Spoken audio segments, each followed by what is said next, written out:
Hello guys, how are you today? And welcome to another episode of F1 in a week, where I give to you the latest Formula 1 news. Also, as you know, I talk about what happened in this week and previous years in Formula 1. So, first thing I want to talk about in this episode is Lewis Hamilton has decided to not have a personal trainer for this season. This is a very interesting decision, clearly, as it's newsworthy, as all the other drivers do have personal trainers, as far as I know, and I guess it's something that we'll have to follow during the season. People often like to question Lewis Hamilton's enthusiasm and everything for Formula 1, so this is the chance to test it out. If he's able to stay fit himself, then we know he still has the desire and the enthusiasm to be champion. And I guess this is how we'll find out once and for all. If he can go through all these parties and everything but still win races, who cares? He is going to win. And at the same time, he has said he's confident he will win this World Championship by beating Vettel. And I guess that's something to look forward to.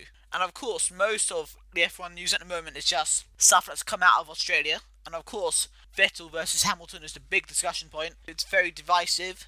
I know who I want to win, and you guys know who I want to win. Tell me in the comments who you want to win the 2017 World Championship. That's a good question. Can we compare this battle to previous battles like Hakkinen and Schumacher and Senna and Prost, or anything else you want? And also, Hamilton has said that it would be harder to beat Vettel than it was for him to beat Rosberg. And I guess it's an interesting thing, maybe not being in the same team. Now there won't be team orders, which might make a difference. There'll be no team favouritism or anything. But at the same time, Mercedes, towards the end of the season, if it's Hamilton versus Vettel for the championship, will start to favour Hamilton over Bottas, which I guess is fair enough. So that's potentially going to be the interesting thing at the end of the season. And would it actually be easier for Hamilton to beat Vettel or Rosberg? I know that's an interesting thing. Now, the other big thing that obviously we have to talk about is McLaren Honda. I know I have to talk about this in every F1 news video I do, but Mark Webber has suggested that Fernando Alonso might not do all the races this year if the McLaren stays so rubbish, essentially. And to be honest, I wouldn't blame Fernando Alonso. I would be really sad if he didn't race all the time this season, because he's such an amazing driver, but ultimately he hasn't got the car to show his skills. He can't do anything if the car's slow in straights.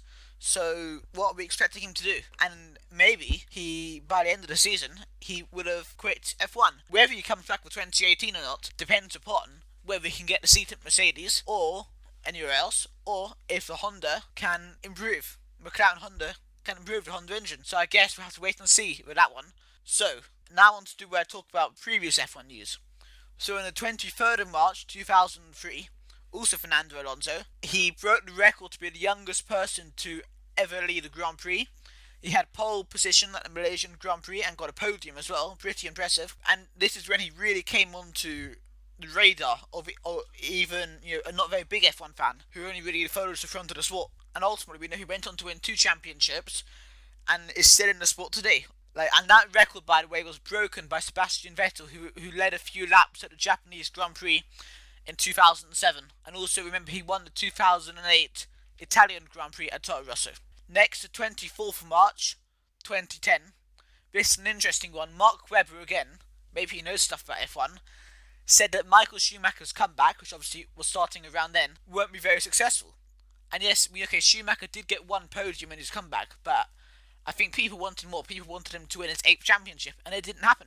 And ultimately, he had a very tough few years in his comeback between 2010 and 2012. So I guess maybe Mark Webber knows stuff about F1. Maybe he's going to be right about Alonso as well. Maybe he knows something we don't. Finally, and obviously I'm sure a lot of you are going to remember this, 29th of March, which is today, the day the video is going up, Brawn GP had their debut at the Australian Grand Prix, and they got a 1-2 in the race. Now that, and they locked out the front row as well in qualifying. That is spectacular. I remember this so clearly. They were a brand new team that had only been set up for a few weeks from, the recession and the closure of Honda. Jenson Button and Barrichello thought they wouldn't have a seat for 2009, but Ross Brawn came in, took over the team, built a new car, first place, World Championship, Constructors Championship, took the lot. Now that is pretty special. Wow.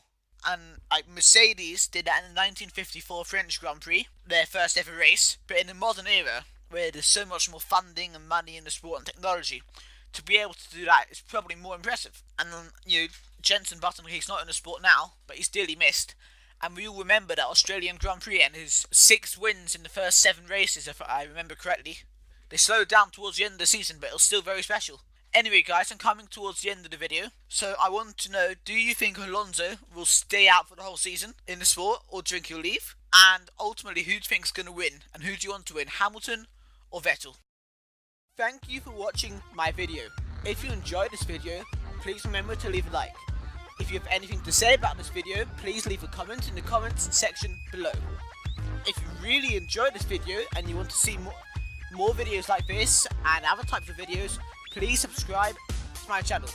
Also go and check out the video that should be on screen right now.